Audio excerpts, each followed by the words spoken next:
When I mention Jiu Jitsu Dogma, what comes to mind for you?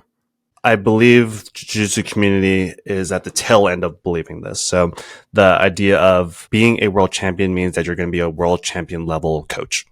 Obviously, they'll still be able to generate a good amount of pull into their schools, but I believe people have interacted enough with jiu-jitsu and have engaged with enough high-level people to go, oh, this person is good on the mats, but they are not a good coach or not a good instructor. And I do think there's subtle differences between being an instructor and coach. But I think that's probably one that we're at the tail end of, but that was still prevalent. If, once again, whoever the world champion is decided to open up a school, people are going to go, oh, this person is going to be really good. Let's go to their seminar. But there's levels. You may go to their seminar and you go, yeah, that was great. And then you go to a Jean-Jacques and you go, oh, that's what instruction is. So I think we're still in it, but I do think people are getting a lot better at understanding like there's no correlation with level of competence and accolades with the ability to instruct. Like people, I think, have gotten it that there's no correlation there. The next one is kind of muddy, and it kind of goes back to what we were kind of just talking about, but how to train. And I'm trying to like really dial in on this, but I think we go into these seasons, if you will, of here's how you're supposed to train to get the best out of your athletes. Porrada. That's how you train. Go hard. Right? And then we'll switch and go, no, it's flow. It's all about being smooth, right? Where that's how everyone starts training for a period. And then it's like, well, no, it's all about strength training. And then with this, so we kind of go through these where we just poo on one method of training and we all shift over to another method. And then we find the pros and cons to that one, or another one gets introduced.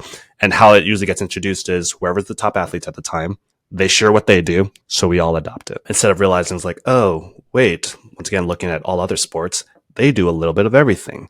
They do super hard training, and they also do super relaxed, fun training where they're literally playing games. And then they also do a completely separate activity because they understand that there's transfer of skills, particularly physical skills more so, from one activity to the next. But it's like we almost have to like truly grasp the idea that no, there's no one specific way. It's a little bit of all these types of things. And then there's the silly ones like, oh, this technique won't cause any real damage. It's just a pain technique. Like people used to say that for like bicep slicers and calf slicers. Oh, it's just a pain technique. It's like, no, you can tear someone's PCL if you do a calf slicer. There was kind of those more silly ones. I think that could just easily be disproven. And then I kind of last one and kind of continues on that one. I guess you could say this is a pet peeve of mine. We know how the body works, mostly. There's science about how the body works. I can't stand where I hear coaches talking about, here's what makes a move effective, and it's literally biomechanically not correct.